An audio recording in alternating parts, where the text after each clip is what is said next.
Your Excellency, President of the Republic of Finland, Mr. Sauli Niinistö, dear ministers, ladies and gentlemen, esteemed guests. Welcome to the inaugural Helsinki Security Forum. I'm Mika Aaltola, Director of the Finnish Institute of International Affairs, and I have the great honor to open this event and to address you, dear guests, here at the conference venue, as well as the audiences behind the screen. My task here is fairly simple: to explain why we have gathered here in the cloudy Helsinki late September, when the evenings are getting darker and darker. I will come back to this in a short while. But I can already reveal that the reason is not the renowned Finnish skills in small talk, nor the great weather. We are, to admit, relatively stoic, laconic, even a Spartan country due to the geopolitically pressurized history that we have had. But where we are good is at the pragmatic side of things, working together. This forum is organized by our institute, FIIA, in cooperation with the Ministry for Foreign Affairs of Finland and the Ministry of Defense, with the support from the city of Helsinki, the Arctic Center of the University of Lapland, and the companies Arctia, IceEye, and Nokia. Thanks to these co-hosts, the tap is going to be open, and it can stay open. But before we move to the dinner, we have some work at hand, discussions to have at this very critical juncture in European history. So, coming back to the question, why we have gathered here, the foreign experts, decision makers, and media representatives. The reason is quite simple. Helsinki Security Forum was born out of necessity. Insularity can be a blessing, but our security and Western capabilities need openness and collaboration. Nordic marginality at the top of the world is not a privilege. If left alone, it is a curse. The Russian aggression against Ukraine and the open challenge against its Western neighbors changed the whole European security situation, and there's an urgent need to analyze and act upon what are the consequences and dimensions of the vortex of war, and what emerging challenges we can see in front of us. We have all witnessed how the Russian invasion shattered the solidity of decades-built European security architecture and the flow of life of ordinary Ukrainians. Only counterforce restrained Russia from the pursuit of its imperial nostalgia. Only power and Ukrainian resistance has been able to stop Russia. As Thucydides put it, the bravest are surely those who have the clearest vision of what is before them, glory and danger alike, yet, notwithstanding, go and meet it. We have seen how this cruel attack has brought the West and the democracies closer together to support Ukraine to defend their European homeland. At the same time, Western countries have been careful not to be seen as participants of the war, as Russian leadership constantly portrays the situation to be. In Finland and Sweden, Russian aggression led to seismic change in the debate joining NATO. The votes already given for it and the pending accession will profoundly change the Northern European security. The Western alliance system is more extensive than ever before. The title of Helsinki Security Forum this year, Northern European Security Redone, has been derived from this basic observation. There is an overdue need to form a clear and intellectually honest reading of the security situation and its implications. With you, dear guests, we can pursue this goal. Coming back to the topic of the conference, Helsinki Security Forum this year will consist of 60 themes that are thought to derive from the developments in Europe and in its northeastern corner. We'll hear expert perspectives related to major power war returning in Europe. We will discuss the implications of Finland and Sweden joining NATO. We will engage in opening of the concept of Zeitenwende, how European security is in crossroads and how the consequences will shape the European security landscape. We will try to understand how the re-emerging security threats in the European Arctic might affect our security. We will discuss about Russia, but also about the future. But first and foremost, we are here to learn from each other. While this is the first time we are arranging the Helsinki Security Forum, we are lucky enough to get leading foreign policy analysts and thinkers to travel to Helsinki. If you look around, you see the faces behind policies, writings, and Twitter accounts that much form the present time European discussion on security. I would warmly thank you all again for taking the time to participate.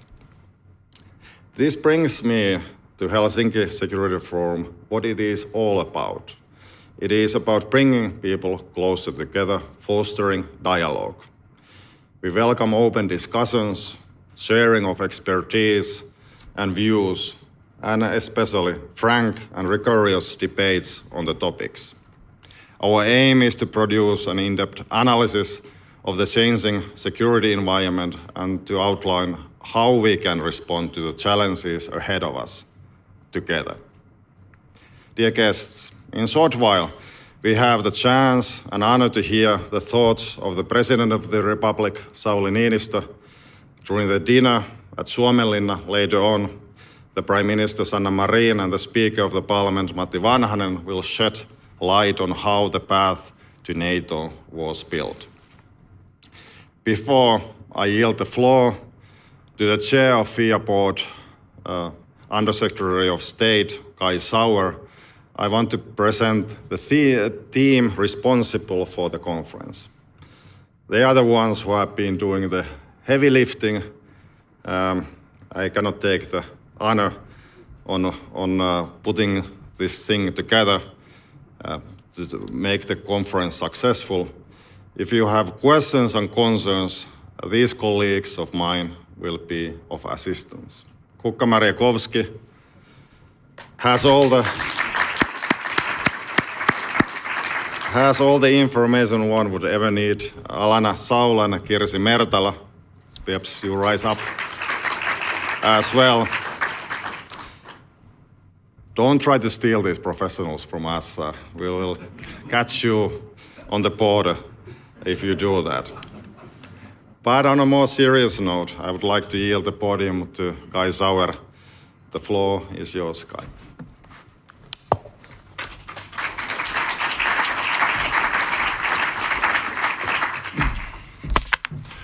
Thank you very much, Mika.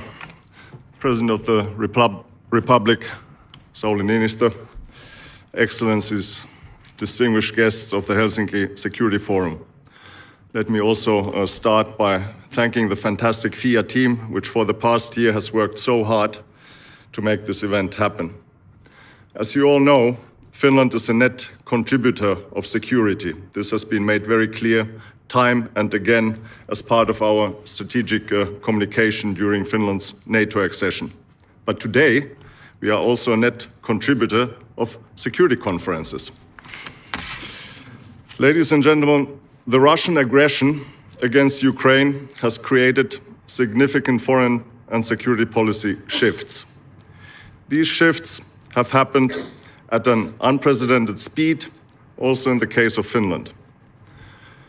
Only the new design is not taking the shape which was originally envisaged by Russia.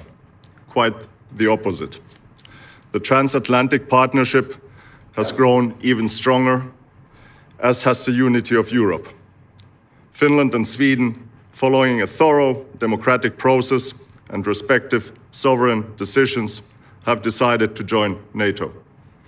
Ukraine and Moldova have been granted the candidate status to the European Union. Also Georgia's European perspective is confirmed. The Russian aggression has also created room for others to act. In the Caucasus and Central Asia, we observe an erosion of long-time loyalties. And after Russia's exit, Kosovo has declared its intention to join the Council of Europe.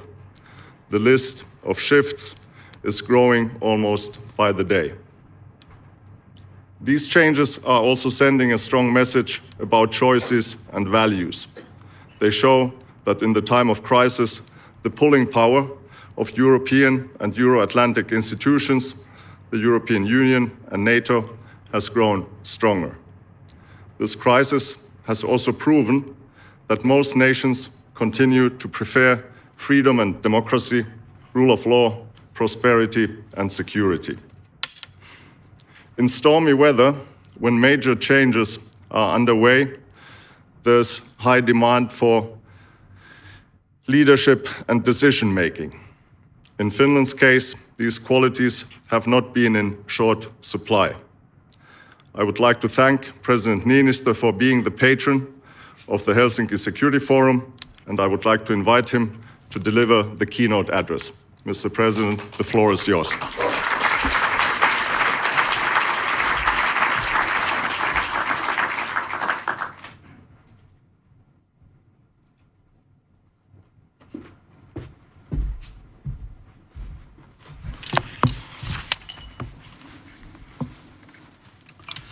Ladies and gentlemen, let me begin by stating the obvious.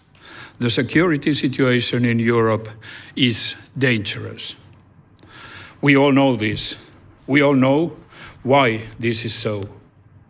But every now and then it's still necessary to stop and think where we have landed, to repeat the facts so that we don't grow used to them, so that we don't begin to think of this as normal. Russia, a permanent member of the UN Security Council, is waging a brutal war of aggression against Ukraine, a sovereign country. It has started a mobilization, however partial that is. It is talking increasingly loosely about the use of nuclear weapons. In outright contempt of international law, it has arranged sham referendums in areas it has occupied from its neighbor. And as President Putin has just declared moments ago, it is using those illegitimate results to claim that these areas are now part of the Russian Federation. Finland, together with the whole EU and other partners, has firmly condemned these acts. But yet, this is the reality we now live in, a reality that should have been unthinkable in this day and age, a reality for which the people of Ukraine are paying the highest price. In the past weeks, Ukraine has made significant and heroic progress in reclaiming its territory. As welcome as these developments have been, the suffering of Ukraine continues. In lives lost, in traumatic experiences endured, in infrastructure destroyed. And unfortunately, the end of this war is nowhere in sight. Finland has been steadfast in its support to Ukraine ever since the start of the war. As part of the Western community, Finland will continue its assistance to Ukraine and the Ukrainian people for as long as it's needed.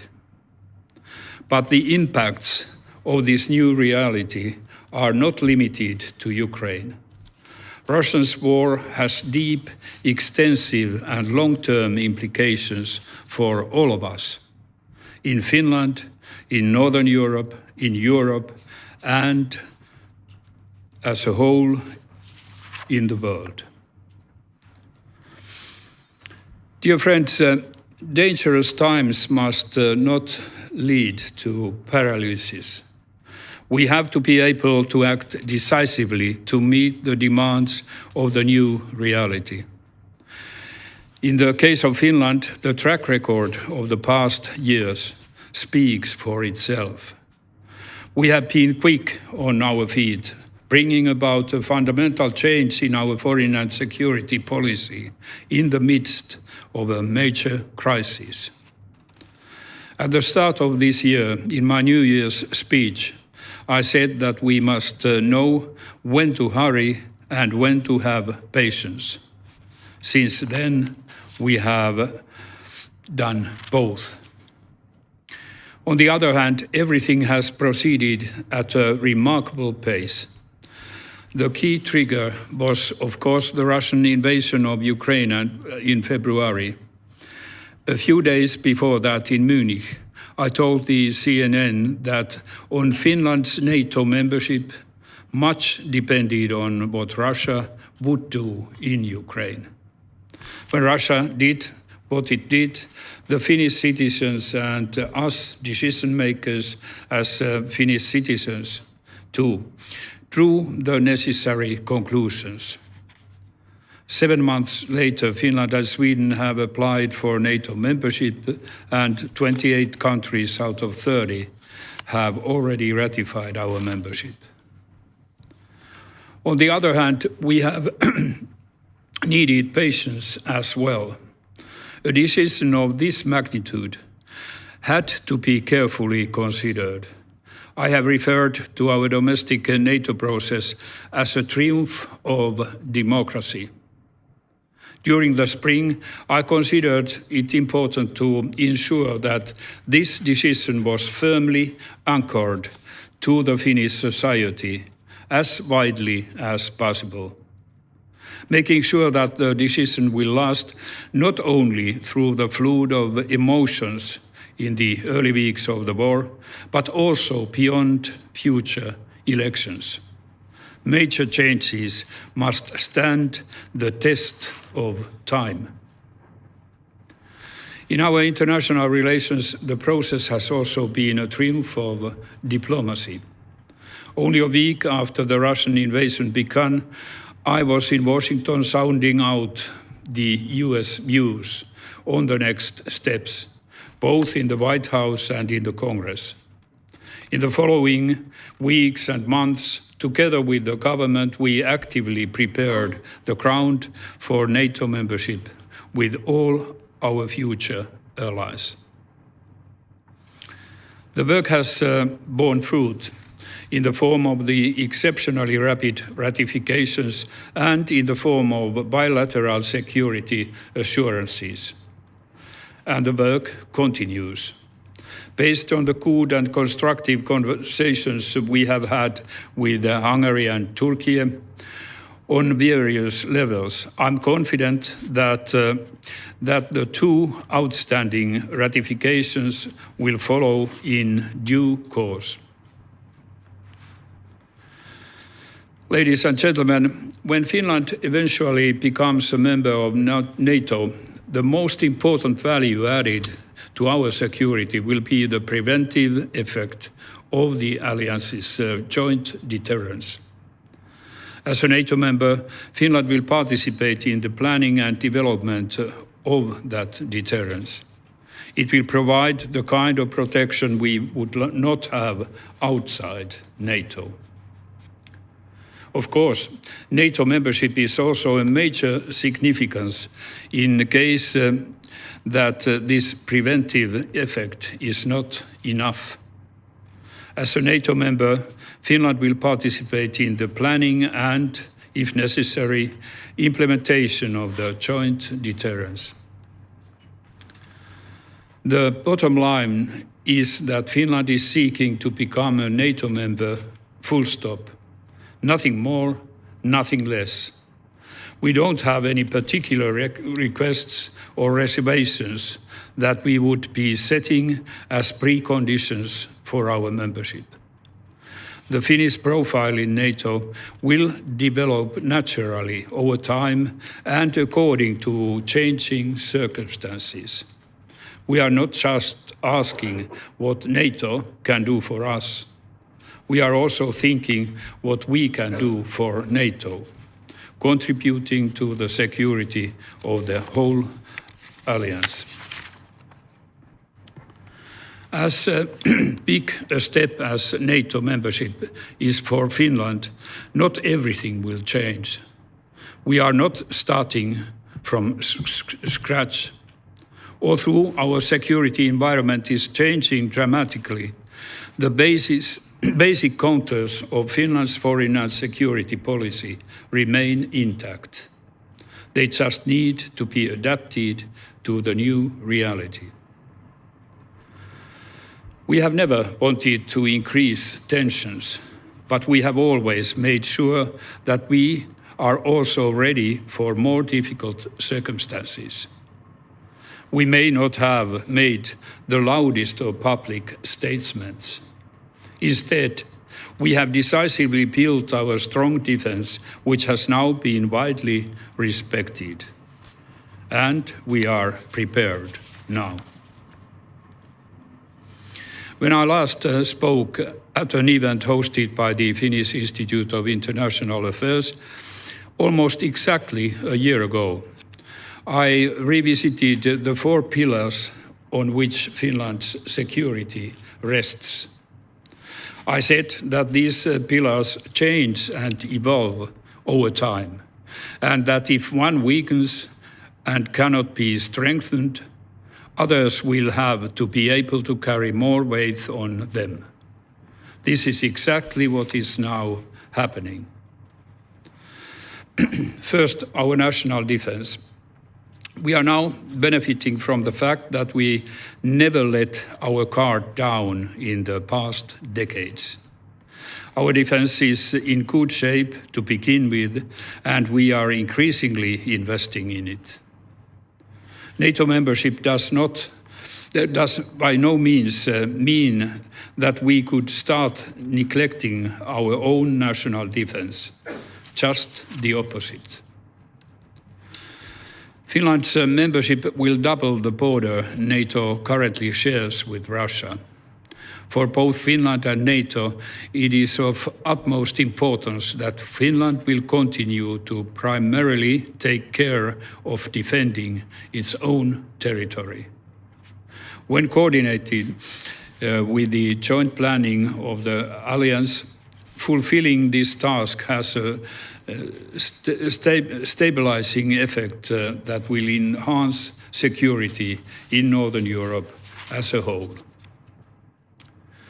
Second, our dense web of Western defense and security partnerships.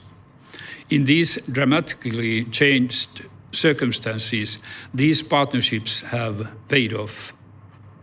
Although all eyes are now on NATO, we must not forget the importance of our EU membership as another cornerstone of our security. The EU has a more effective global actor also in the field of foreign and security policy is in our core interest. As the further development of EU-NATO cooperation is now even more significant for us than before. Also, as NATO members, we want to advance further our bilateral and multilateral partnerships in Europe and across the Atlantic. As the most recent example, as was announced yesterday, we will open negotiations on a defense cooperation agreement with the US. Third, our relationship with Russia. This is, of course, the pillar that has collapsed, and we therefore need to rely even more on the others.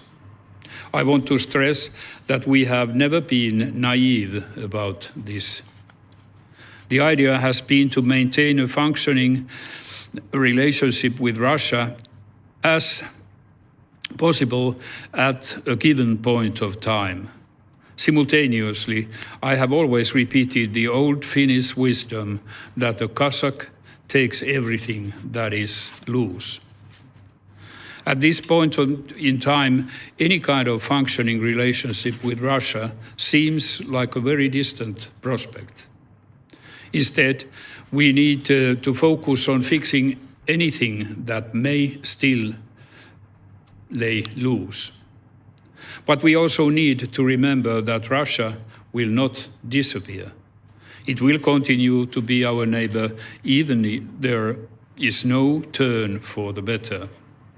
Finland can never afford to ignore it. Fourth, our international system and our common challenges. Fresh from the UN General Assembly last week, it is clear that we need to pay even more attention to this pillar. At the same time, when political divisions are deepening, the demand for global solutions is becoming more and more urgent. As I said in New York, difficult times call for more diplomacy, not less. We must build and strengthen peace and prevent conflicts wherever possible. And we must find sustainable solutions to other global threats and challenges. Dear friends, in the near future, we are moving into uncharted territory. There are dangerous scenarios that we can and should anticipate. There are wicked surprises that we need to prepare for. The most recent warning signs are the explosions in the Baltic Sea this week, leading to gas leaks in the Nord Stream pipelines. These events need to be investigated thoroughly. Already now, they remind us of the myriad possibilities in which these crises can escalate, horizontally or vertically, with unforeseen consequences. One thing is certain, in the coming months, our resilience will be severely tested. Whatever Russia does next, however difficult the energy crisis will turn out to be, unity is our response in Finland, in Europe, in the world. I'm convinced that we will pass this test, but it will not happen automatically.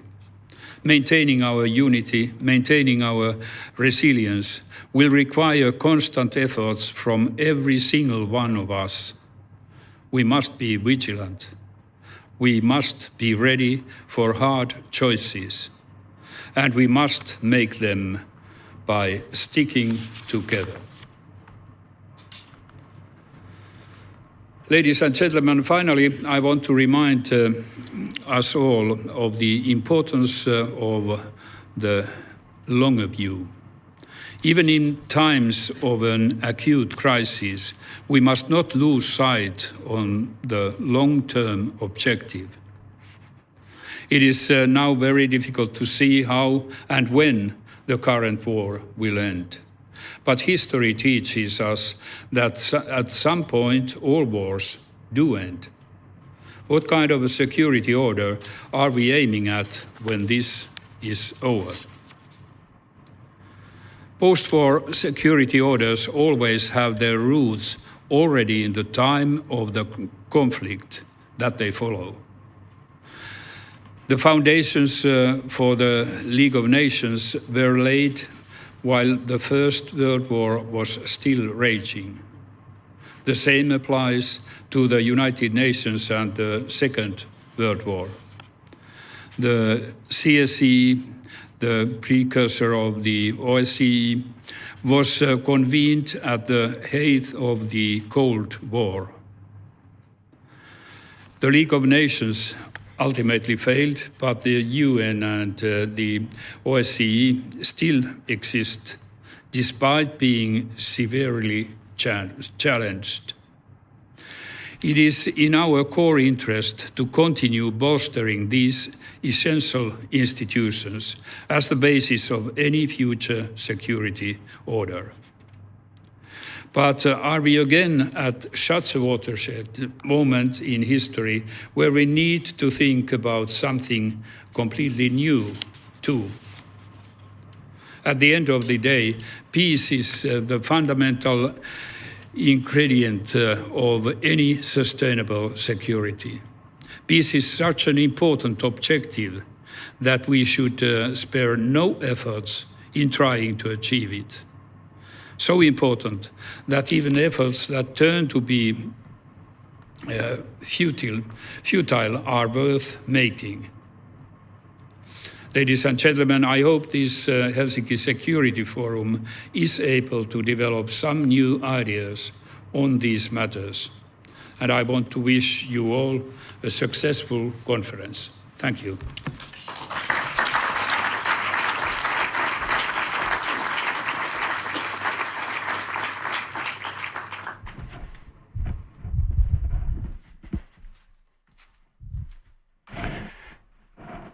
Thank you, President Niinistö,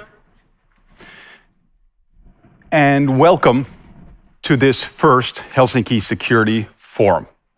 For everyone in attendance and those who are following us online, I hope this speech finally dispelled any myth that the Finnish political leadership wouldn't talk clearly, directly, and forcefully about Russia and the world around us, about our security situation. Now, since this is the first ever panel for the Security Forum here, major war returns to Europe. We've structured the panel into 3 parts. I am Charlie Salonius-Pasternak, your moderator for the panel. I head the Center on U.S. Power and Politics at the Institute, as well as focusing then on Finnish Nordic security and defense issues. I don't have to tell anyone who's sitting here or listening to us about the events from this past year, how they continue to shape the European security environment. And let's be honest, none of you came to listen to the moderator here. If you're interested, I suggest you pick up the Helsinki Security Forum report, where me and a number of my colleagues, having very short text, tried to open up our thinking on this matter. But let me tell you a little bit about the panel. So, philosophers, military strategists, politicians have for millennia talked about war, politics, sometimes talking only about war and ignoring the societies and the politics behind it. When we started organizing the Helsinki Security Forum, it became very obvious that we had to have a panel on major war. This means we'll be hearing analysis from different perspectives, different angles, and at different levels. The way the panel is set up is in 3 parts. First, we're going to hear Finland's Defense Minister Kaikkonen give his views, followed by a couple of questions. And unfortunately, he then has to leave. Second, we're going to hear a pre-recorded video from NATO's Deputy Secretary General, Mircea Geoană. And then third, we're going to invite a panel of practitioners, politicians, researchers. In fact, all of our panelists have experience in these different fields.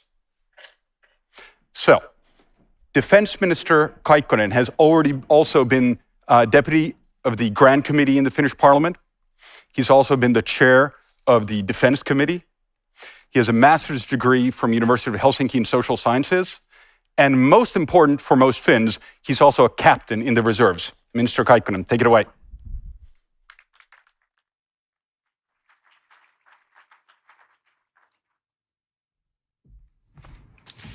Thank you, especially for that most important thing. President of the Republic, distinguished guests, ladies and gentlemen. I want to thank the Finnish Institute of Foreign Affairs for organizing this first ever Helsinki Security Conference. Much has indeed happened in Europe in recent times, and I'm sure there's need for reflection and northern perspective in this era of rapid changes. I will begin with a few words about the changed security environment in Europe. We are in a crossroads in history, where we find that the paths once traveled no longer take us forward. Russia's invasion of Ukraine is an unjustified attack against a sovereign nation. It is a full-scale invasion. It is fueled by imperial sentiments bent on the destruction of the Ukrainian people and their identity. It is something we hoped would never take place in Europe again. Never. There are wide repercussions for European security. It affects the way we think about our defense in the coming years. It is not so much something completely new as it is a return to the way we used to think about security. The theme for the following panel discussion is Major War Returns to Europe. What we have witnessed is a very concrete and actually very conventional war. On the practical level, Russia's invasion is about territory and control of land mass and cities. It's certainly not the high-tech and cyber war of the future, as some would have envisioned a few years ago. There have been cyber operations, but they have not made significant contributions in the battlefield. The same applies to assumed prevalence of electronic warfare. Instead, we have witnessed a massive deployment of ground troops, of tanks, and heavy use of traditional artillery fire. Perhaps the saddest part is that Russia wages war against the civilian population and civilian infrastructure in a way that echoes the darkest days of the last century. The goal of Russia was to capture a nation, or even worse, deny its existence. Ukraine has defended bravely and managed to deny, perhaps even to derail this goal. However, it is clear that Ukraine depends on foreign aid to maintain its defense in the conflict, which is rapidly turning into a war of attrition. In 2022, there are only a handful of countries that have been preparing for this kind of prolonged conflict in which thousands and tens of thousands of shells are fired every day. As a consequence, we in the West are now having to look into possibilities to ramp up the production of military civilian. Few words from the Finnish perspective. The war that is now being fought is in many respects like the one Finland has been prepared for during the last decades. We have maintained a credible national defense which builds on general conscription, a trained reserve, and high will to defend one's country. International defense cooperation with our partners has been a key part in strengthening Finland's defense. Finland relies on a doctrine of a comprehensive territorial defense, in other words, defense of the whole country. As stated in the government's white paper on defense, updated actually just a year ago, the aim is to prevent the use of military force or threats of military force against Finland. If deterrence fails, the military attacks will be repelled. It was out of the need to strengthen this deterrence and to take further steps to guarantee our security that we decided to apply for NATO membership this spring. Ladies and gentlemen, just few miles from here, on the Suomenlinna Fortress Island, there is a quote inscribed in stone that says, "Stand here on your own foundation and do not rely on foreign help." Finnish people are very familiar with this quote. In the past, we have had to prepare to defend ourselves, in Churchill's words, if necessary, alone. We have wanted to stand on our own foundation by maintaining a strong national defense. In the near future, as a NATO ally, Finland will be able to rely on foreign help, and our allies can rely on us. So a new mindset is needed. Joining NATO is a historic step for Finland. However, this will not mean that we will abandon our foundation. We continue to take our defense seriously and to invest in it. Finland's membership will strengthen the alliance and support the stability of the region also in the future. The Finnish concept of security is more than military defense. It also encompasses critical infrastructure and overall societal resilience and preparedness. Earlier this week, we witnessed a suspected sabotage in the energy infrastructure of Europe in Nord Stream pipelines. This kind of hostile activity against the critical infrastructure is something that we have to be prepared for. We also have to know how to protect the civilian population and keep the wheels of society running despite any disruption. Security of supply in energy, in food, in medicine is also critical in the event of crisis, let alone war. This preparedness contributes to a strong resilience in the time of crisis, manifested in the well-known phrase, "Keep calm and carry on." The part of keeping calm is, of course, that comes very naturally to us Finns. Ladies and gentlemen, finally, we live in a turbulent time.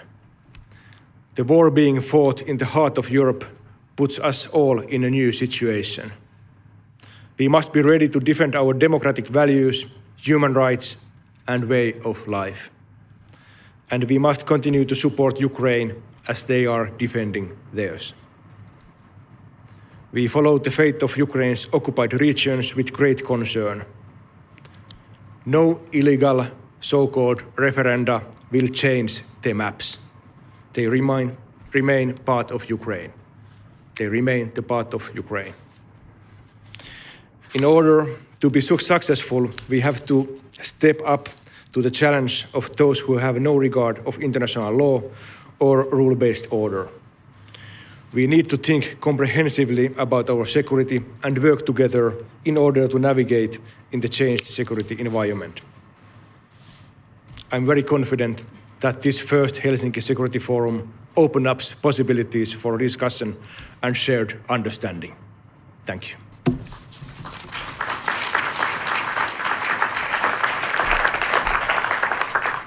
Thank you, Minister Kaikkonen. I'm glad you mentioned this quote. We'll, of course, be traveling to Suomenlinna, and I will point out the place where it is. But it's also important because it highlights this cultural change. I believe the most important change as Finland goes from we alone to we with others. With a view to NATO membership, what do you think are or constitute the advantages of Finland's system? What is it that Finland, do you think, can contribute and bring to NATO, considering this defense system, which is comprehensive? I believe that joining NATO is a win-win situation. It's good for Finland, it's good for Sweden, it's good for NATO as well. Well, after the Cold War, quite a number actually of European countries made major cuts to their defense, and for example, left the conscription armies and other decisions. We didn't here in Finland. I'd say our approach to defense has been of pragmatic realism, and of course we know where we are located. We know our geography, and that has meant, for example, sticking to this conscript army, having good operational capabilities, be that artillery, air force, or navy, and our capabilities, I'd say, are quite good, and we've been investing for it also during these times more. But I'd say that one of the most important things is the will to defend our country, and this will is very high in Finland. Actually, it ranks one of the highest, not only in the Nordic countries or not only in Europe. Actually, it ranks one of the highest in the whole world. I think this is something really important for our defense. And actually, I think that's also one reason it's high also in Ukraine. I think that's also one of those reasons why Ukraine has been so able, quite well been able to defend their country. If I remember right, when the question has put like, are you ready to defend your country militarily, even if the result is uncertain, 84% of Finns say, yes, we are ready. And that's really high number. And I always like to discuss about fighters and artillery and so on, but this is something which is of utmost importance for us. And I think it's good for a new NATO member as well. I wholeheartedly agree, and all of my experiences talking with and participating in reserve exercises confirm this. People are more than happy to take time out, not only during the exercises, but before and after to work on this. You've touched on this, and much has been written in the international media about Finland's preparedness, including for major war. Yet after Russia's expansion of its war against Ukraine, the Finnish government decided to add to the defense budget quite significantly, to buy more stores, increase reservist training by about 50%. Could you talk a little bit about the Finnish defense budget? What will it look like in the near future? What might it be used for? Because globally speaking, Finland seems to get an incredible amount of capability for still, in absolute terms, a fairly low amount of euros. Well, we are not any military superpower, but quite strong in any way. And that's because of that we've invested for decades to our defense.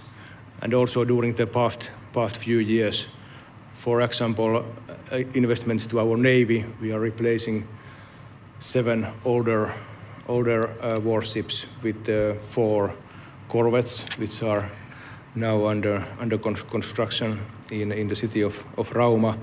And of course, the biggest investment is of course replacing our present F-18 Hornet fleet with the new ones. So we made this decision in December, actually, last year's December.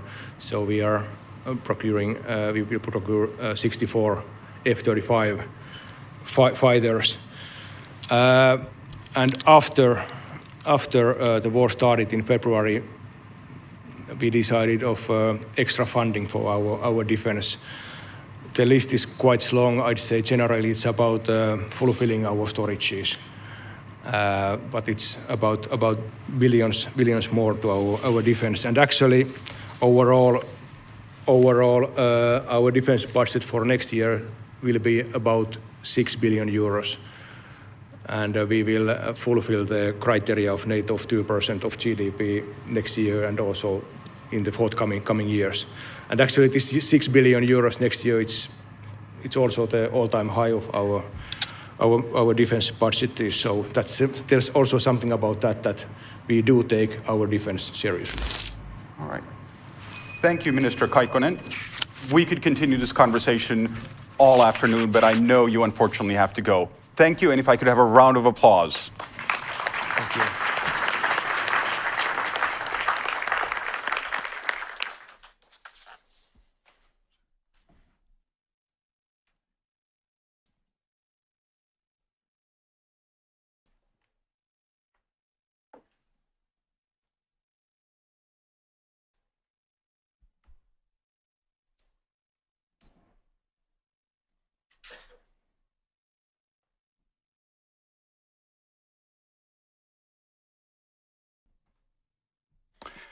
So, I don't know about any of you, but does it feel a little bit like the boss has just left the Christmas party and now we can start the real conversation? Okay, maybe it's just me. Anyway, second part of the panel now. Speech by the Deputy Secretary of NATO, Mircea Geoană. He served as the president of the Romanian Senate, president of the Social Democratic Party. He was also a candidate for the presidency. He has been Romania's ambassador to the US, Minister of Foreign Affairs, and has degrees from NI in Paris, as well as the University of Bucharest, and a PhD in world economics. Thank you, Charlie. And the Helsinki Security Forum is an excellent addition to the discussion on European and global security. And I'm very happy to speak with you today. I'm only sorry I cannot be with you in person. As you know, these days we are witnessing a disturbing deterioration of our security environment, which has changed radically since the invasion of Ukraine by Russia a few months back. We've seen conventional and unconventional risks and threats multiplying, and the strategic picture becomes ever more complicated, and a new European architecture unfolds. The damage to Nord Stream 1 and 2 pipelines, which occurred just a couple of days ago in international waters in the Baltic Sea, is of deep concern as the leaks are causing risks to shipping and substantial environmental damage. All current information indicates that this is the result of deliberate, reckless, irresponsible act of sabotage. And we support the investigations underway to determine the origin of the damage, and allies have been exchanging information, including with Finland and Sweden, in this sense. We are committed to prepare for, deter, and defend against any coercive use of energy or other hybrid tactics by state and non-state actors alike. This comes in the wider context of President Putin's brutal and unprovoked war in Ukraine, which also has reached a turning point. Is more than an attack on an independent sovereign country. It is an attack on the international system that has kept our nation safe for so long. We're also seeing the sham referenda coming into force. We'll not recognize them and will continue to stay by Ukrainian friends for the long haul. Speaking of Ukraine, since February, NATO allies have provided billions of euros worth of weapons, ammunition, and other support to aid Ukraine in its just fight for freedom. This is on top of the support we have been giving Ukraine since its independence in the 1990s, and especially since 2014. And we will continue our support for as long as it takes. Russia's war underlines just how vital a strong deterrence and defense is. Russia is weakened, but still dangerous. And we cannot let down our guard. We cannot assume it will not attack another country.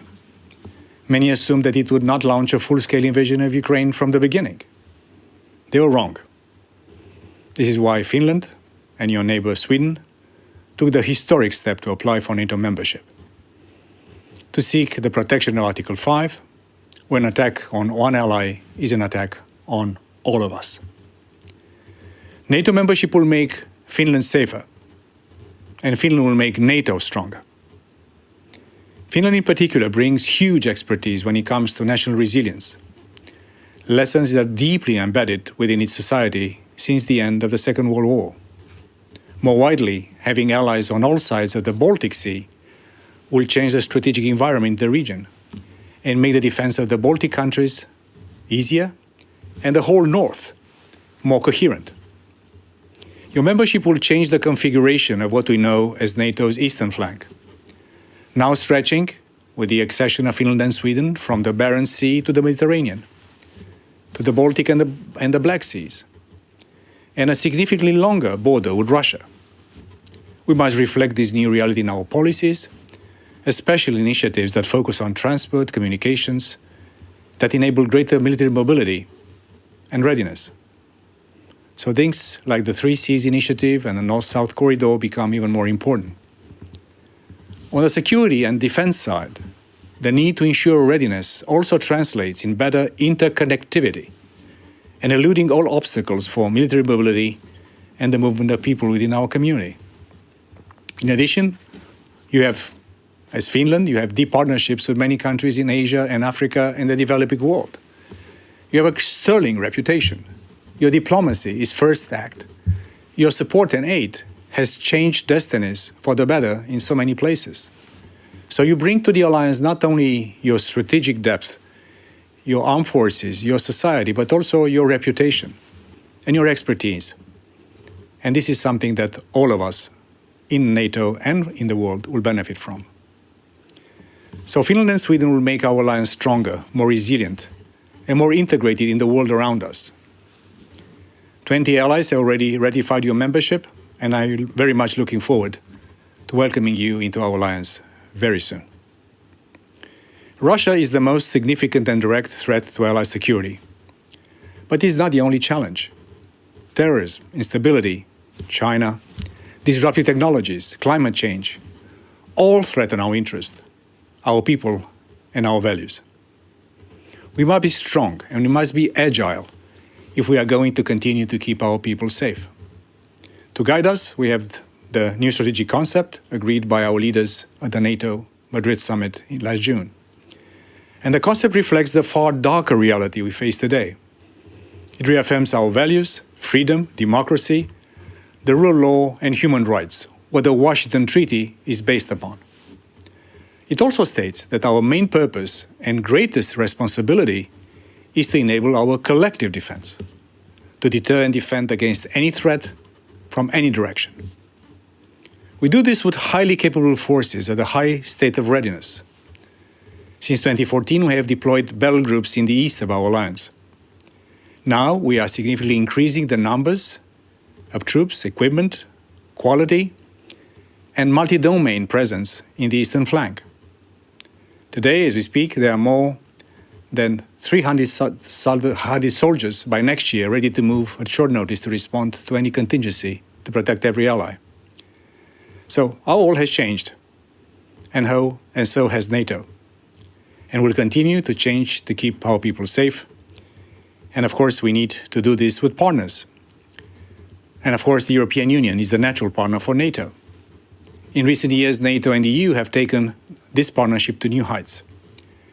We work together on a growing range of issues, from the Western Balkans to military mobility, from maritime to cyber defense. Neither NATO nor the EU alone have the tools to ensure our security and our prosperity.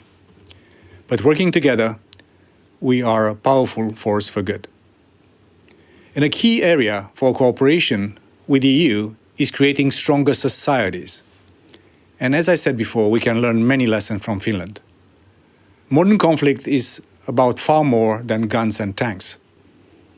We must be every bit as concerned with the protection of our critical infrastructure, including energy security, supply chains, healthcare systems, and resilient societies, which are, in fact, our first line of defense. Strong societies are better able to deter, resist, and bounce back from attack, be they physical or digital. This requires ever closer cooperation with the private sector. NATO depends on a thriving private sector for the capabilities we need, from weapons and ammunition to satellite or cyber defenses.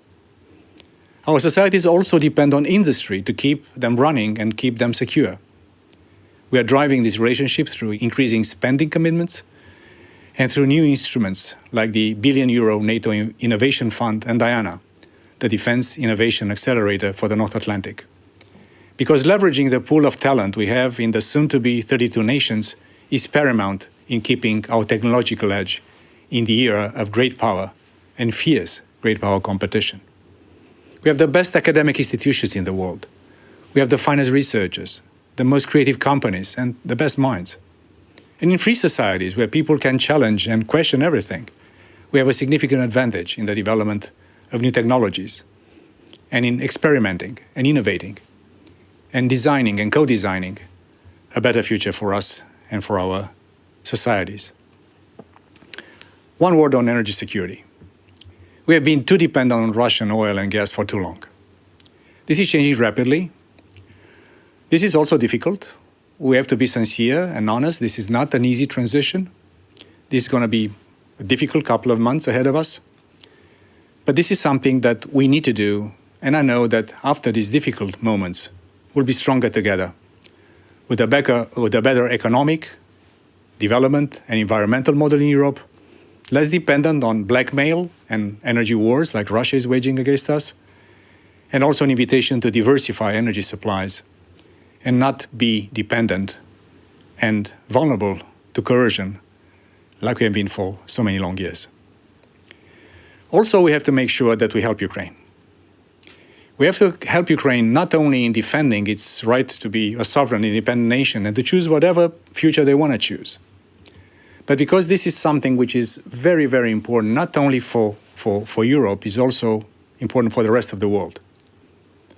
And we have to defend, like Finland has done in your glorious history, to defend every inch of our soil, but also to make sure that we convince the rest of the world that being part of a democratic, rule of law based and democratic future is the best way forward. All the best of luck for your conference. The North is becoming very, very important. The changes and climate change will bring new challenges and opportunities to this part of Europe and of the world. And now we can count on Finland as a dear new allied member in NATO to give us the kind of sophistication, depth, and contributions that we know we can count from you. Good luck. Thank you very much, Mircea. And now for the third part of our panel. Thank you, Charlie. I'm going to introduce the panelists. And the Helsinki Security Forum. We're going to start with Pavlo Klimkin. He served as Ukraine's Minister of Foreign Affairs 2014 to 2019. Prior to that, he had about 2 decades of experience at the ministry working on disarmament, nuclear safety, energy security issues, so everything we need to know and understand today. He was also the chief negotiator for the EU-Ukraine Association Agreement and has served as Ukraine's ambassador to Germany. He's earned a master's degree in physics and applied math and worked at the Ukrainian Academy of Sciences, so a true scholar too. Please join us up here.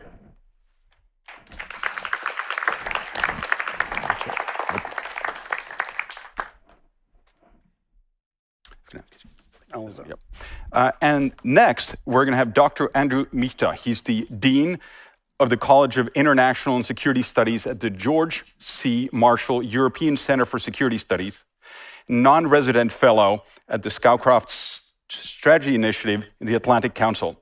Holds a PhD from Johns Hopkins University. And he was also a professor at U.S. Naval War College. I'm going to have to read all these because it's impossible to remember this many affiliations. Rhodes College. He's been a research fellow or leader at Stanford, George Washington University, CSIS, CEPA in Washington, German Marshall Fund in the United States, and Woodrow Wilson International Center. Welcome, Andrew. Thank you, Charlie. Thank you. If you can take Okay. one up, yep. Thank you. And then we have Anna Wieslander. She's the director of Northern Europe at the Atlantic Council and concurrently the Secretary General of the Swedish Defense Association and is a member of the Royal Swedish Academy of War Sciences. She was also previously the Deputy Director of our sister institute, UI, in Stockholm, as well as being Secretary of the Swedish Defense Commission and Deputy Director of the Swedish Defense Ministry. She holds an MA degree from University of Lund, where she's also working on her PhD. So again, a practitioner and a scholar. Welcome, Anna.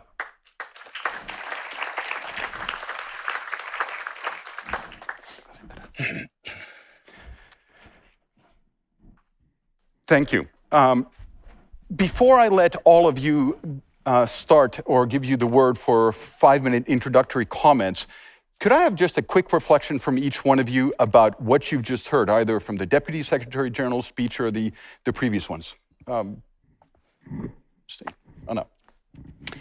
Well, I heard a lot of interesting things, but one thing that struck me with President Niinistö's speech was that he said that dangerous times must not lead to paralysis. I think that's really important, to act decisively and to move on. He said to know when to hurry, know when to be cautious or have patience. But I think this is really, really key. And then, of course, for Defense Minister Kaikkonen's, I think that this to stand on our own foundation, but now also to stand together with others. Since I'm Swedish, I think this, for these two non-aligned countries, this would be perhaps the biggest shift. We can talk a lot about what we can contribute, what kind of capabilities and so on, but we must not forget that this is a mindset, and not only for the military or not only for the politicians, but also for the people. I think this will be a big task for both of us. All right, thank you. But Andrew. Thanks. I think the most important thing for me was what President Niinistö said, that Finland has never been naive about Russia. I mean, I find it striking that every time I visit Finland, there's a very clear sense of realism, and at the same time, the appreciation that geography is what it is and that Russia will remain your neighbor. So that sense of realism, that sense of determination, and also the sense of self-reliance. I was also very impressed by what the defense minister said about the defense spending, not only meeting the NATO 2% target, but I'm tracking your acquisition programs as well, and they're extremely impressive, from the F-35 on through a number of other assets. So delighted to be here. Thank you. And Pavlo. Well, in a way, we understand each other.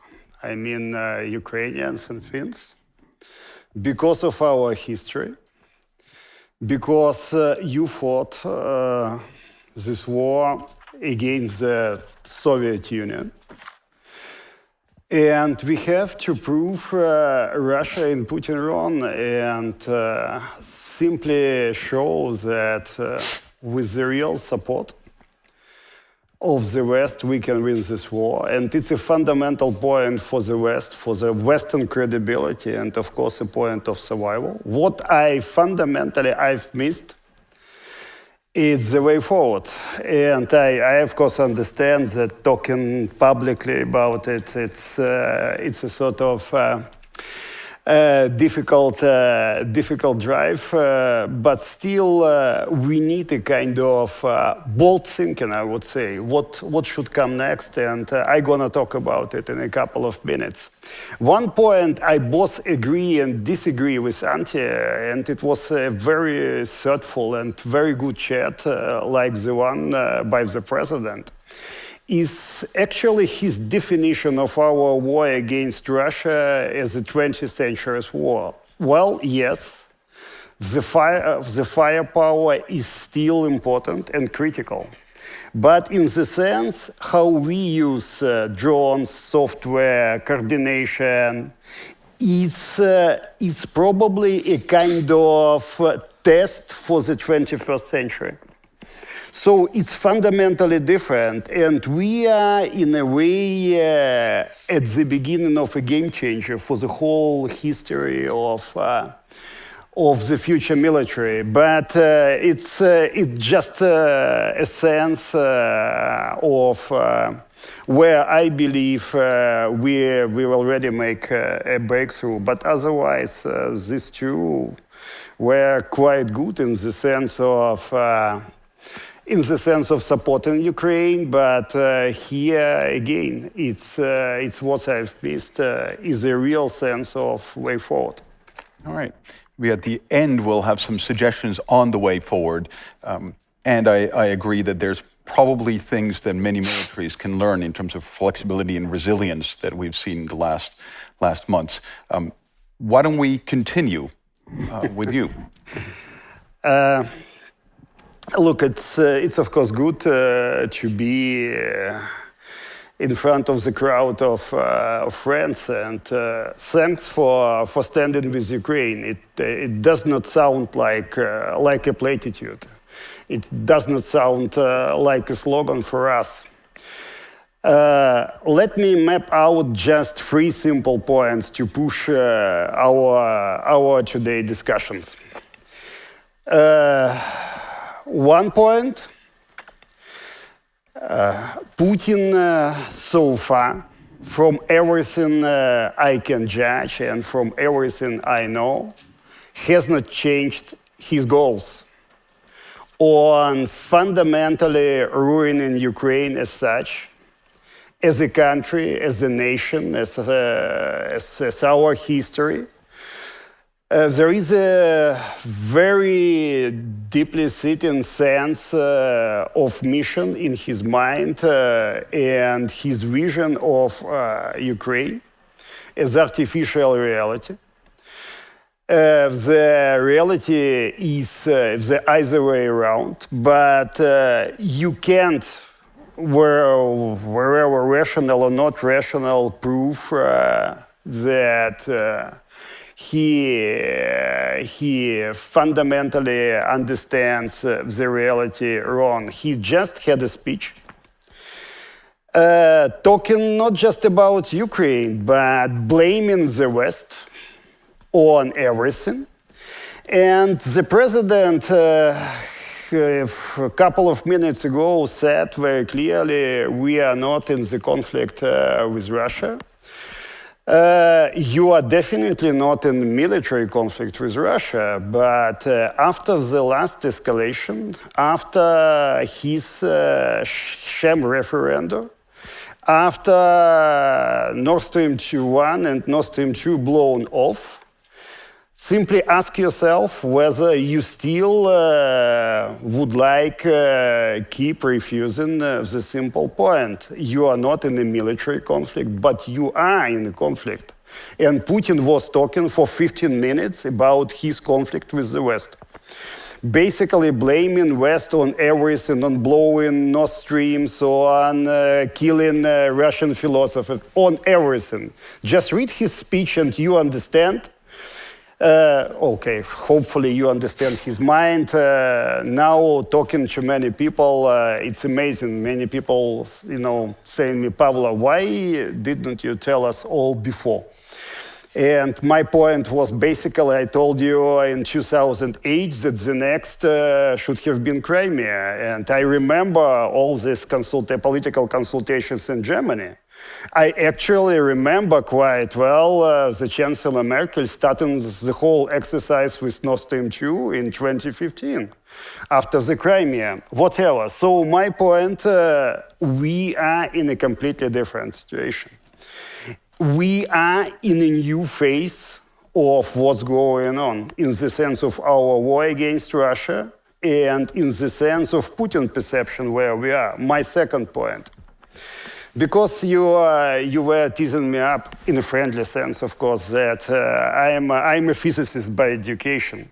And many, many years ago, one of my professors told me a joke about Einstein teaching in the Zurich University, and he distributed different tasks.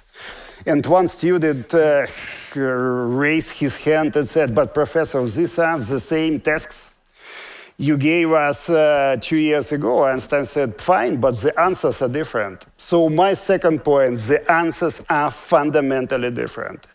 If you follow this strategy more of the same, it's gonna be our failure, but it's gonna be your failure, Western failure. So what is your answer? And I'm gonna say a couple of points on how I see it in the future. What is your answer to what Putin is doing? A bit more weapons, a bit more sanctions. So what else? And you have to confront these fundamental points. We are talking about hard choices. They are indeed hard choices. But more of the same for me is not an answer. It's a fundamentally wrong approach in everything we could take further. And my third point, because I'm more than aware of this 5 minutes burdens, but it's an important one. Any sort of idea to put the whole reality in Ukraine in a real attrition war, in a kind of classical war, and I hate this definition of classical war, but still, And to say in some moment in time, it's gonna come to negotiations, they're gonna be difficult and everyone has to make concessions, but because of all kind of challenges, you have to make it. And the good point from Antti about not to rely on foreign assistance, and we are indeed dependent on your assistance as allies. I mean, not as partners, but as allies. It's a fundamentally different situation. But even if someone is somehow breeding this idea and he's in her mind, don't do it. It's really my point. We have now the first army in Europe. We can handle any weapons. We can handle US, Swedish, French, German, whatever. You know, how many people in this room can handle anti-tank weapon? I can now, after sort of training.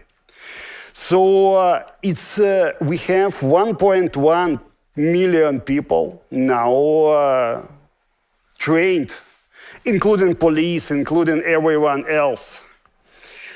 And millions of Ukrainians, it's really my point. Even if someone wants to impose any sort of concessions on us Ukrainians, we'll fight on. And this is exactly the point where the whole Pandora box gonna be open and the hell will be upon all of us, because us Ukrainians, we are not like others. We are good technically. We understand drones. We understand a lot of things, and we will fight on. So my point: we need a fundamentally new strategy towards Russia.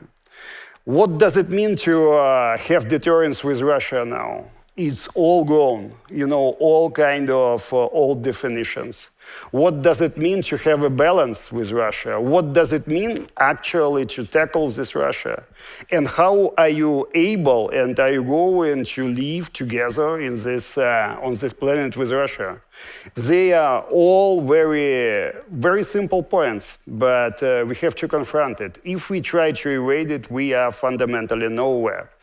And let me stop here, and I'm gonna add up a couple of points how I believe we can basically shape up not all, but at least part of the real strategy towards Russia later. All right. Thank you very much. I'm hoping soon enough we'll hear some ideas from the audience about what this new approach, fundamentally new approach towards Russia could entail. And there's hopefully a few people here also that can maybe even promise for their government a little tanks or fighter jets or things like that. But let's go now to Andrew. Thank you. And let me preface my comments by saying I'm speaking in my private capacity as an analyst and not on behalf of the Marshall Center, the Defense Department, or the US government. These are my private views. Makes the conversation more interesting as well. I would like to make 2 points. One, that in my perspective, we're looking at this conflict as truly a system transforming conflict.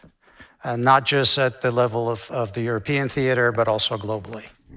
As you probably are aware, we've had this conversation in the US since 2012, since President Obama spoke of the pivot to Asia and then the kind of refocusing on Asia.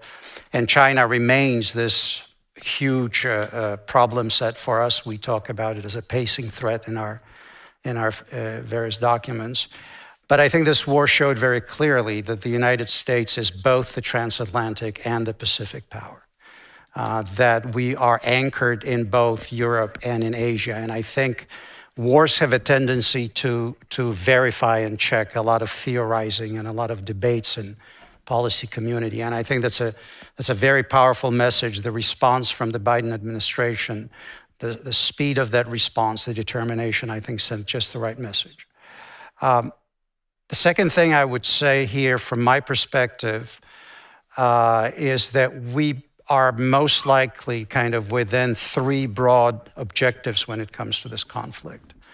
First of all, I think it's clear the United States is committed to preserving and ensuring that Ukraine remains sovereign, that it can chart its own course, and that the Russian aggression does not pay.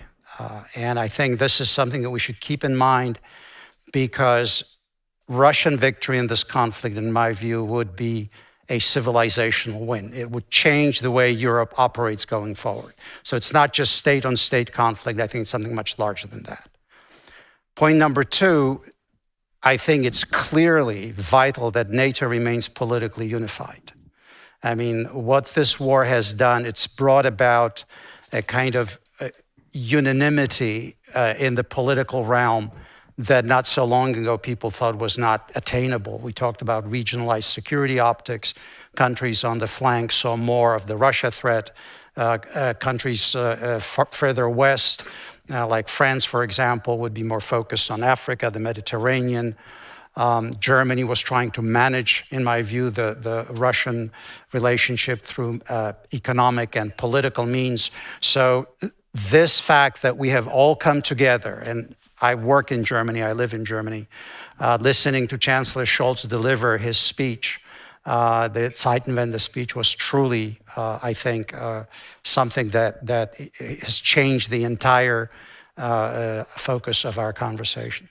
And I think the third one, and I don't need to say this in Finland, is that we do not want this to escalate to an all-out war between NATO and Russia. I mean, I think that's pretty clear. So we are in this very complex, but I think at the same time a very clear policy environment of what we want to achieve. And Putin's threats of escalation, you know, what's happened in the Baltic with the Nord Stream pipelines, and this kind of constant sense of churn and instability is something that I think will require a very steady hand from us. Let me just conclude my introductory comments, because I think the Q&A will be more interesting than just making speeches. I think the outcome of this war will shape European security for decades, if not for generations. In political science, we talk about system transforming wars. This is, I think, one of them. The fact that the brave Ukrainian nation stood up and fought has already set in motion, I think, what the president of Finland just indicated is the question of the post-war security settlement and the structure that we're going to be living in. I remember, I think it was in 1993, Zbigniew Brzezinski famously noted that Russia that dominates Ukraine will re-embark on the imperial path. Russia without control of Ukraine can no longer be an imperial power. I'm paraphrasing what he said, but I think this is absolutely true. The near-imperial drive by Putin has been stopped in its tracks. This war is not over. I don't think this is something that's going to be resolved quickly. And I think that as this war unfolds and progresses, we will see the emerging foundations of the new security architecture in Europe. Thank you, Andrew. Again, lots to think about also with regards to what Finland's and Sweden's roles and contributions to this systemic change or transformation might be. Finally, Anna. Thank you. And I want to first just thank FIIA for the invitation here and praise you, I think, for arranging this kind of forum in this kind of time. I think that this would be important not only for Finnish foreign policy, security policy, but for the whole Nordic conversation that we are having. And I'm happy to be part of it. So thank you. In preparing for this, I was just recalling my elderly mother calling me this summer, and she said, Anna, you have been working extremely hard these past months, but things are only getting worse anyway. Why don't you take vacation?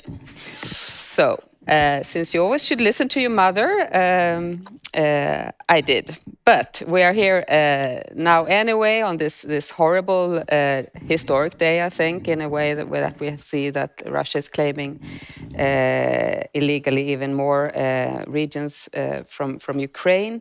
But even if things are getting worse, I think it's important to to have a look at the lessons learned, what we can see so far.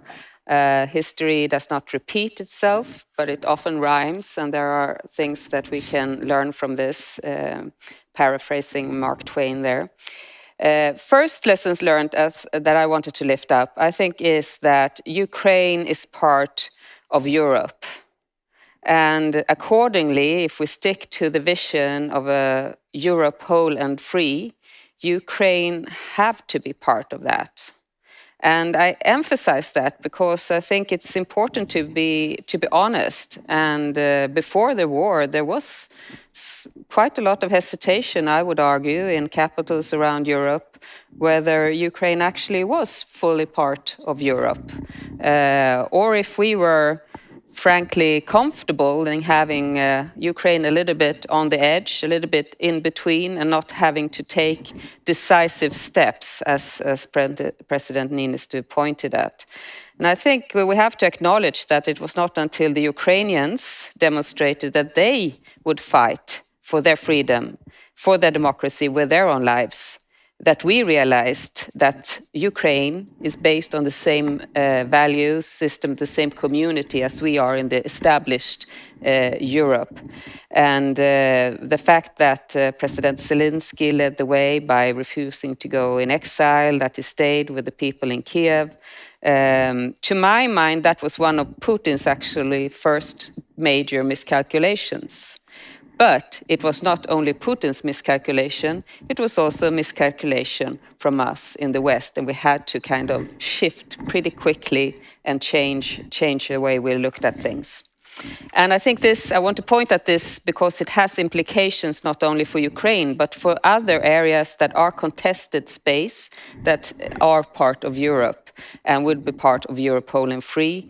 That's Moldova, that's Georgia, that's Western Balkans, and I think with this regard, further EU enlargement and the NATO open door policy are really crucial instruments to work with ahead. The second lesson learned, I think, is the indispensable role of the United States for European security. And I'm not saying this only because I represent the Atlantic Council, but I say it because it's a fact. From the sharing of massive intel, from the warnings of an invasion during the Russian troop buildup, to political push to get through tougher economic sanctions. We remember the nightly calls from President Biden to, for instance, Italy's Prime Minister Mario Draghi in the spring, the beefing up of NATO as a deterrence measure. We have now over 100,000 American troops here, to be compared to 30,000 in 2015. That's just one example. But then, of course, most importantly, the support to Ukraine. Had the figures in August, but it's the same now, that the US gives by far the most militarily, economically, and humanitarian support to Ukraine in absolute terms.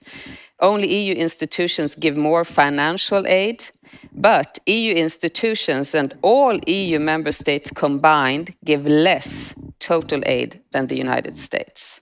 And so we have to see this with clear eyes if we talk about European security.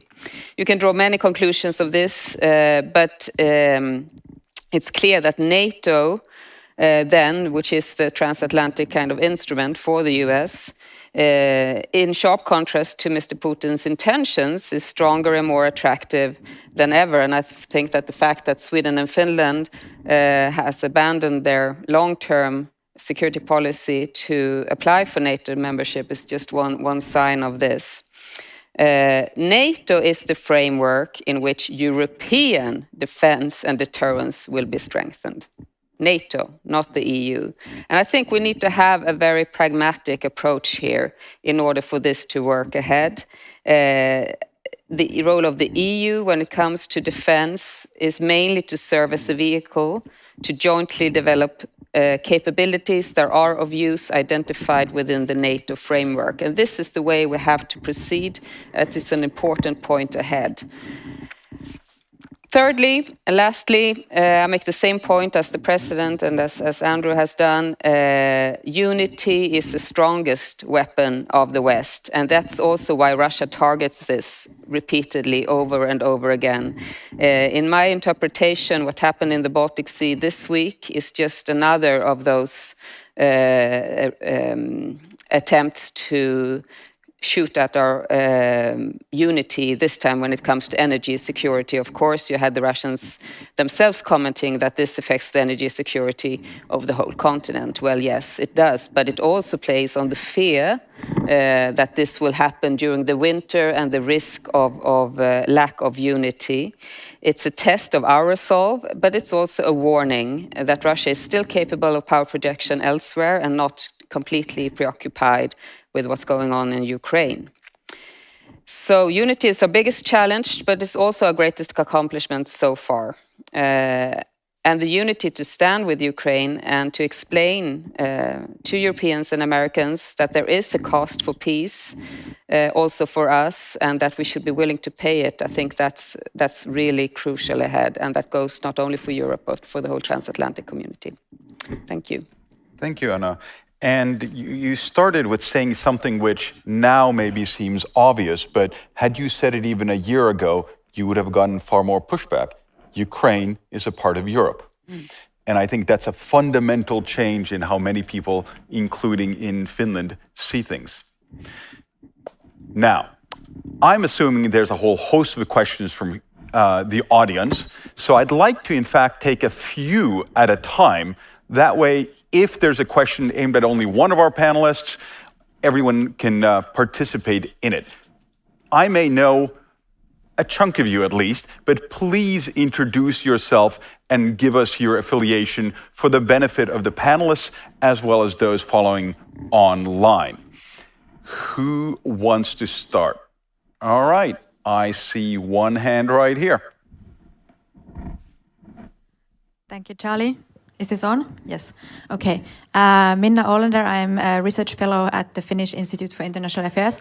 And my question goes to the whole panel, because Germany was mentioned, and I was thinking of this mantra that there was for decades, that there can be only security in Europe with Russia, not against Russia. And if you ask the Poles or the Baltic states, it's pretty much the opposite. They have always been seeking to find security against Russia. So these are quite fundamental, maybe disagreements in a way, on how, when at some point going forward, a future European security architecture will look like. So I would like to hear your views from your respective perspectives, like how can this be reconciled in a way?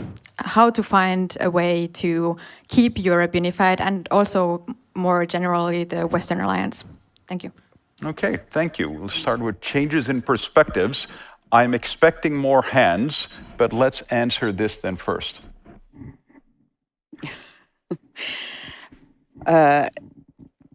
Well, I think in a way, you know, when you listen around in Europe, Eastern Europeans would say, "We told you so," and others would go, "Yes, okay, there is really something on this. Can you have security with Russia, or do we have to focus on security against Russia?" And it is a balance of power problem to start with.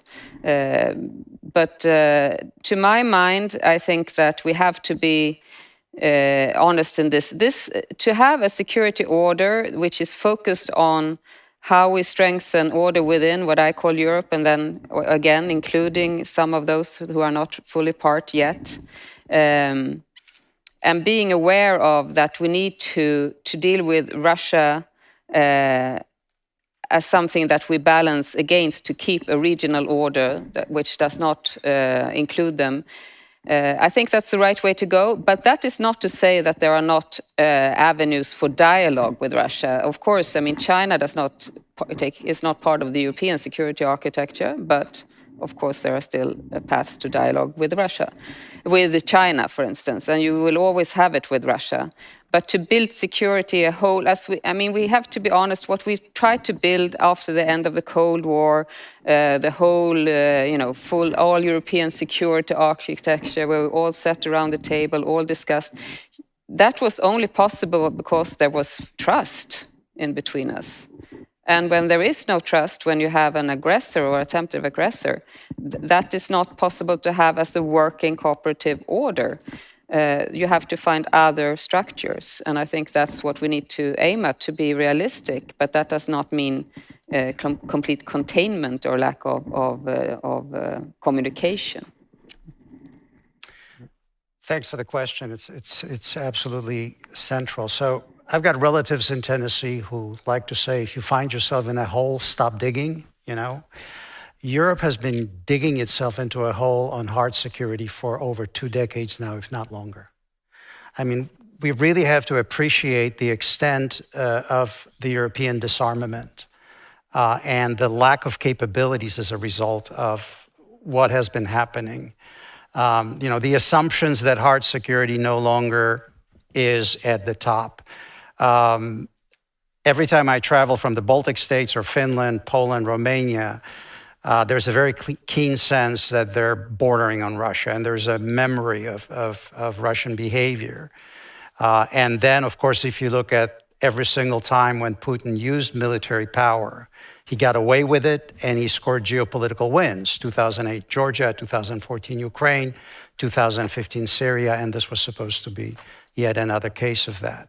So I think to start digging yourself out of this hole, I think that there has to be a real commitment to put real exercised military capabilities into the field that then, SACEUR can tie with this operational planning together. I hear a lot about the 2% target. Some countries claim they'll do more than that. I've always been skeptical of that because to me, you can spend 2% on defense, but if 80% of that goes to personnel costs and your Air Force is non-deployable and the rest of it. This is not a conversation about Finland, but there are a number of NATO countries that find themselves in that situation. Remember that the United States is facing a real storm potentially brewing in the Indo-Pacific, right? And so I look at the Sino-Russian cooperation or alliance, in effect, alignment, whatever you want to call it. It was an attempt to create a two-front crisis for the United States, one in Eastern Europe and one in the Indo-Pacific. So if Europe does not take upon itself the responsibility to provide the core of conventional deterrence in Europe, and if need be defense, with, of course, the United States present, with our nuclear umbrella, with our high-end enablers and the rest of it, I think Europe will miss this very important opportunity to return NATO to what it should have been. NATO has been kind of coasting on fumes a little bit during the counterterrorism phase and out-of-area operations and whatnot. We're now coming back to what the alliance should be, which is deterrence and defense, the primary function of this organization. And that brings the key question of Ukraine. We're talking about, EU enlargement, getting Ukraine into the EU, the process has started. But the primary issue is security. The primary issue is how Ukraine fits into the architecture of European security. What is its relationship going to be to the alliance? These are the tough questions we have to take on. Because if you want to talk about economic investment, talk to the business people. They're not going to start pouring money into the war zones, right? So Ukraine has to be secure. Ukraine has to have a relationship. It's earned that place. It is now, in effect, as Pavlo said, it's got arguably the most capable European military, maybe after the United States in Europe. I would make this little caveat here, but it's battle tested. It's shown itself to be able to operate, cross domains. It has just demonstrated that it can maneuver and do all sorts of other operations. So we need to have this conversation if we look at the architecture. to me, the biggest headache, and I'll conclude on this, is how do we keep the alliance united going forward? Because it's one thing to make political statements, but nations live in neighborhoods. So if you look at the response of the Baltic states or Poland, right, they're very close, they're on the frontier. I would argue there is a different level of appetite for risk-taking within Europe. And I think we need to maintain that consensus, because if we break that unity, then Putin will get what he wants. He will get the ability to play one country against the other. And finally, two questions. Rearmament, and secondly, you cannot have energy policy disconnected from national security priorities. I think we've learned that lesson, all of us right now. And this will be a tough period, I think, for the Europeans going forward. And this political unity, that's why I keep saying we need to have governments get to the level of a dinner table conversation with the citizens. You know, that's the level at which we need to explain what's at stake. Europe doesn't have enough munition stocks. It doesn't have redundancies. If you look at the consumption of ammunition in Ukraine, you know, how long could European armies, you know, some of them at least, be actually operating in the field under these conditions? So all these lessons have to be absorbed. And let's be realistic, because of how deeply that process of disarmament in Europe reached, it'll take years to rebuild it. But again, you find yourself in a hole, stop digging, start moving forward again now. Thank you. Anna, you wanted to comment? Yeah, just a quick follow-up on that, because I think you can look at it in a two-phase building right now. Building on what Andrew said, you know, we focus now on our institutions. The strongest we have are the EU and NATO. We build bigger defense, better deterrence. That's also things that we can do. This is in our hands. When we have that, we will be stronger towards Russia, and the offense will be less of an appetite for Russia.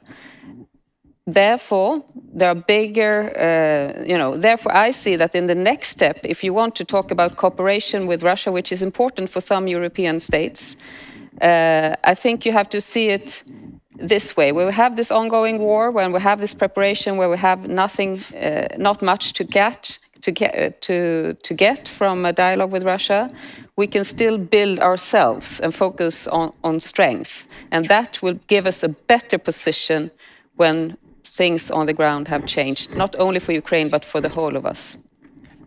Thank you. And we're going to actually, if we take question here first, I'm sorry, then here in the middle, and then I saw a cluster of hands there. If I can ask everyone to be brief, also on the panel, that would be great.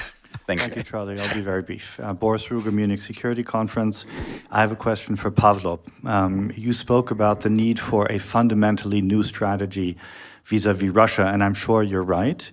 And one reason I think you're right is that Russia after this conflict will not be the same as going into this conflict. So what kind of Russia do you expect? And can you tell us a little more about what that strategy should look like that you're calling for? Thank you. I'm going to take you here. And of course, feel free to ignore the questions you don't want to answer. Juhana Vartiainen, Mayor of Helsinki. This is a continuation on Minna Ålander's question. She asked about reconciling the old German position with the Eastern European Baltic position. My question on Germany is a follow-up, more descriptive, positive one. What is the German position actually? To a casual observer like myself, there seems to be an ambiguity. Does Germany want to commit in this conflict with heavy weapons, or is there a fundamental confusion there on where the country wants to go, security and foreign policy-wise? Thank you. Right. This is perhaps mostly for Professor Michta, who talked about this Zeitenwende talk of Chancellor Scholz. Thank you. Thank you, and we'll take one more question back there. Thanks very much indeed. Benjamin Tallis, German Council on Foreign Relations. Also a question on Germany. Andrew, you mentioned that Chancellor Scholz's speech had indeed announced some form of real change. What does real meaningful change looks like, actually? What puts the Wende into Zeitenwende? Thank you. And I will just remind everyone, we will have a panel that will address these questions in further detail. So, Okay, so I'm not speaking on behalf of the U.S. government. I'm definitely not speaking on behalf of Germany, but let me make a couple of points. First, to the second question, what does this look like? 100 billion. 100 billion euros spent on defense that Germany committed to providing. That's a real, tangible, visible evidence of change. So, you know, look, I remember a few years ago when Germany was not even going to look at the F-35 as an aircraft to compete for the 5th generation platform. It was going to develop it with France. Germany's buying the F-35. Germany's buying the heavy helos. I mean, there's a clear indication here to me that something's changing. I've been often frustrated with the kind of one step forward, two steps back conversations.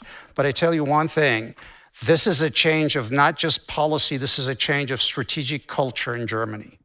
And I say this as a great friend of Germany and looking at how critical it will be for Germany to move forward in that direction. It's not just the question of the size of the German economy, it's the geostrategic location. Most of US legacy installations, military installations are in Germany. Any reinforcements off the flank have to factor in the assets that we have there. We could just go on and on and on and on. We will probably have a very severe test in Germany this winter, depending on what the energy situation is and how the public will respond to that. And that's probably true across Europe, because everybody is pretty much in the same boat because of the energy policy that literally made Europe dependent on Russian gas. Now, just 3 days ago, I believe Germany announced that it will not decommission 2 of the 3 remaining nuclear reactors. That's also indicative, I think, of how serious Berlin is about this situation. Will the German public see the intensity of the threat the same way as the Finns, the Poles, or the Estonians do? Probably not, because they're not the flank country. But Germany is the key member of NATO. And I think, you know, I think it was Reagan who said trust but verify. That's not what I'm talking about. I'm talking about watch the changes in the German body politic, where the German public opinion is. And we are coming out of 3 decades of strategic culture where we assumed that major state-on-state war in Europe is not possible. And we have seen that this has all changed, actually. And also we have to understand how important Putin's narrative of the last 20 years has been. Putin's created a narrative that the great Russian Imperial Army or Soviet army was never defeated. You know, it was betrayed from Gorbachev through Lenin, through drunken Yeltsin, whoever you wanted, you know, to bring to the fore. That's why what the Ukrainians are doing is so critical, because the defeat of the Russian military in Ukraine breaks that narrative. And I think the Russian public must understand that that is exactly what's happening. They're trying to fight a Soviet-style war without the resources of the Soviet Union. The Russian Federation is not what the Soviet state was in terms of its resources, population, not to mention 54 non-Soviet Warsaw Pact divisions that they controlled. All right. Thank you. Let's hope Germany also finds the tanks from somewhere. Pavlo. Well, I've been posted to Germany twice, once as a young diplomat in the 90s, and after that as ambassador. And my simple point to the Germans was, look guys, you can't imply that the same politics should be realized towards the Brezhnev USSR in the 70s and to Putin's Russia. So the people were saying, Pavlo, maybe, but still. And now Zeitenwende is there, but the results of the Zeitenwende are still underway. And the role of Germany is absolutely critical. One point about your, Boris, question. 3 months ago, I came to Berlin and said, look, guys, in the sense of all these discussions about security guarantee, you will come to the point where you're gonna place NATO troops on the Ukrainian territory. There is no other way around.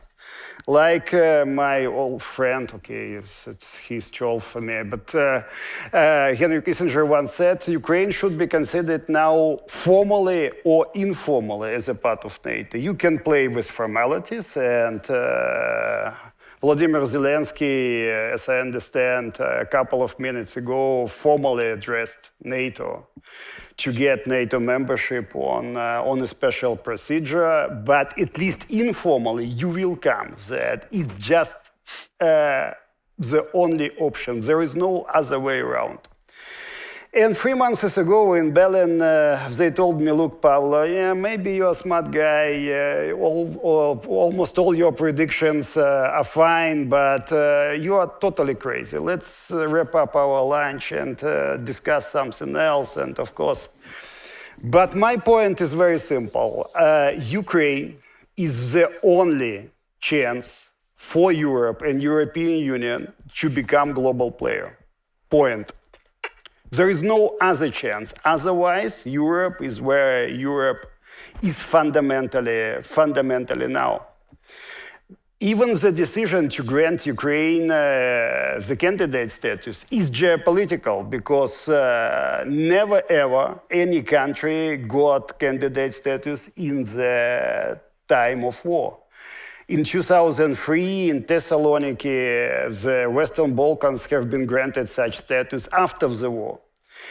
And for me, the point, the answers are if, like Andrew has absolutely rightly said, I can't agree more, if you believe it's a sort of transformational war, and after this war, there are going to be a new security system, you can't follow, and it was my point, more of the same policy. It's over. Just forget about it. So there should be a fundamentally different approach. And my last point, because you've mentioned all this, and Putin, I pretend to understand Putin's mentality. I negotiated with the Russians pretty much everything, gas, arms control, Normandy, and look, I studied in Moscow many years ago. It was still USSR.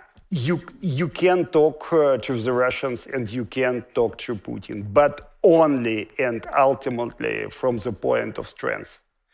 You can talk to people like Putin, who is KGB guy. He's not a military guy. He sees the world as a sequence of special operations. So he's a KGB guy, and after that he managed all kind of organized crime in St. Petersburg as a deputy mayor. So he has kind of fundamentally different mentality. The only way to talk to such people is from the position of strength. To talk to the position of strength, Europe should become a real geopolitical, and it's your choice, the hardest one. Either you understand that the costs of becoming a geopolitical player is something you are ready to bear, or you are nowhere. And it's the choice which is now, which is not the choice for tomorrow and after tomorrow. And I'm very serious about it. And what Finland actually has done with the NATO membership is part of this choice, is a part of this pattern. So fundamentally, you will confront this choice very soon. Very soon with Putin raising the stakes and with others raising the stakes. Because in the 90s, one of my friends told me, okay, the Chinese kids were playing with others. And a couple of years ago, he came to me and said, Pavlo, somehow the kids of my daughter wanted to play in the schoolyard with the Chinese. And the Chinese said, no, just go away. It's about a different sort of China. It's China for us. So it's a different, again, a different set of mentality. And either you are ready to get prepared for it, or you make an educated decision to stay low-key, not playing any game, and fundamentally going down in the 21st century. And it's not in any way or a sort of exaggeration. Thank you. We have some serious choices. Before I give you the floor, I'm just going to say we're going to have one more round of questions. No questions on Germany. Something else, just as a warning. Just very quickly, I wanted to, as I was listening to Pavlo, this transformation of European security architecture is fundamental in another way. Ukraine that's democratic, successful, secure, all but ensures that I cannot imagine Belarus remaining on its current trajectory. There's no one country solution to the security dilemmas on the eastern flank. It has to be a regional one. And remember that it's been 30 years since the end of the Cold War.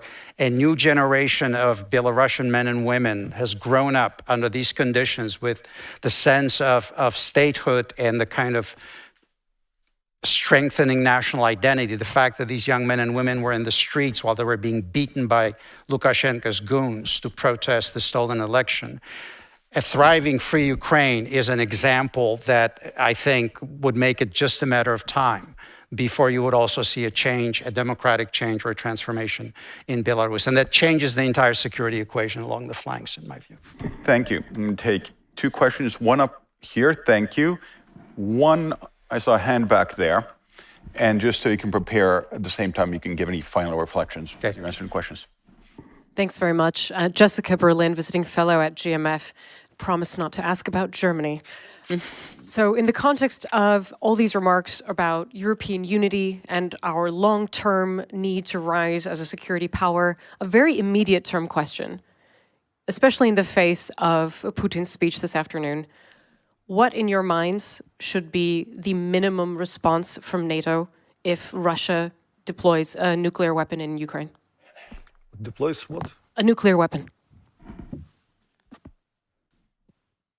I saw a hand earlier there. Okay, all right. Well then, as I can actually read, watch and see we're running out of time. I will be dragged off the stage soon. I will finish with one question. Now, the panel's been pretty somber, which, if we're talking about major war, is rather unavoidable.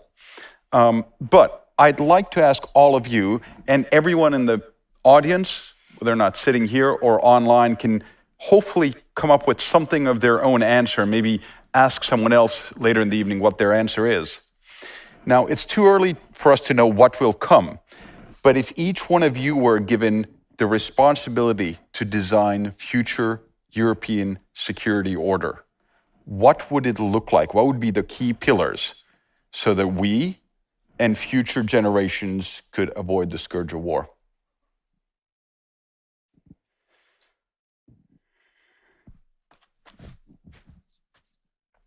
What do you want to say? Go ahead. Okay, go ahead. Again, the only way is to become a real player, to start talking to the guys like Putin from the position of strength and basically bridging to your point, what gonna be, what could be a sort of reaction if Putin further raises the stakes. It's a very simple answer. Both the US and the European Union, and we need fundamental solidarity here, proclaim Russia country sponsoring terrorism, which would mean that anything in the sense of links from other countries, including China or India to Russia, should be sanctioned. If China is not going on board, or India not going on board on a price cap for Russian oil, it's sanctioned.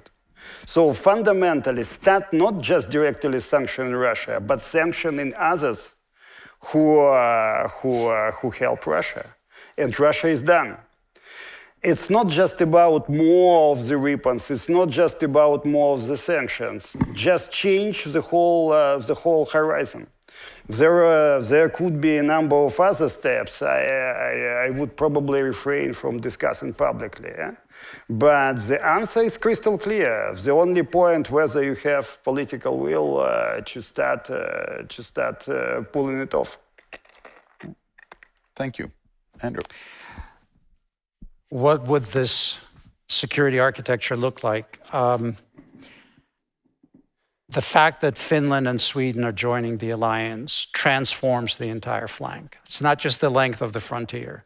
It's essentially the whole stretch from the high north, Norway, Sweden, Finland, defense of the Baltic states, which, as you remember, was always kind of debated in the policy community, is actually not an iffy proposition anymore. You're talking about a reconfiguration of the entire area. With Ukraine in that security architecture, and again, we can talk about what the specifics should look like, you're talking about a revitalized NATO alliance. I think people that, you're looking at nations that understand what the security threats were. Everything depends on what happens to Russia. I mean, what is the impact on Russia politically of a military defeat in Ukraine? And what kind of forces would this unleash domestically? Would Russia, in fact, begin to come to terms with the reality of what it means to be a normal state, quote unquote, and not an empire constantly on this quest that we have seen? These are truly the great unknowns that will shape European security. And again, because I'm looking at this from the American perspective, what happens in the Indo-Pacific in the next 4 or 5 years, I think, will be critical. I think the Chinese are watching very carefully, not just the performance of Russian weapons against Western weapon systems, because a lot of their designs are actually drawn from that pool, but they're also probably calculating what the power equation is going to look like after this war, reaches its denouement. I think Russia will emerge as a result of this war, not only weaker, but more dependent on China. So Putin has inadvertently accelerated the process of vassalization of Russia vis-a-vis China. Now, the risk, of course, is if the Chinese decide to use their industrial base to supply the Russians with weapons. I mean, I think that would fundamentally change the entire tenor of the conflict. As to your question about the response, I think that would be such a game changer that it would force, I think, a very fundamental reassessment on the part of Western powers in terms of how we have approached supporting Ukraine and aiding Ukraine. And I think here the key capitals all over Europe and the United States would have to make a decision as to what kind of a response that should be. And I suspect that it would be two-pronged. I think it would be both assistance to Ukraine directly on a much larger scale even than what we have seen so far, and then probably some response from NATO. I also think our Indian friends and our Chinese friends would have something to say on that subject, because that would be breaking the mold of everything that we consider to be, the thresholds of what's permissible in this behavior, and this kind of fence sitting that you see sometimes in a number of countries when they look at Putin, that would be forced into a resolution. Is it possible that he may resort to this? I would never put anything past that man, but I think the likelihood of that being imminent still remains relatively low, despite his bluster and his threats and everything else that he says. Thank you very much. And I know we're blinking red, but I most certainly want to hear what Anna has to say. What should the future security architecture look like? Well, to me, it's clear that it will build on the institutions that kind of have passed the test here. I think that's both, it's NATO, the broader framework, and it's the EU. I would expect, as I sketched, them to be even larger and stronger in a few years through the enlargement and open door processes that we can pursue. I don't see why we shouldn't do that. We will have to deal with Russia, but Russia will not be part of this order. Russia is in decline, and whatever comes after will be weaker. I agree with Andrew. I see also Russia and China not in an alliance, but aligning on each other, because that would be in the interest of powers that size in a world which we will be facing. All right. Thank you very much. And that brings this first panel to an end. May I please ask everyone to give a great round of applause to the panelists. Thank you also to our online audience. I'm glad you could be with us. Please join us again tomorrow. The stream will now end. I have a few instructions for everyone who is physically here, though. We're hopefully almost all going to now head towards Suomenlinna.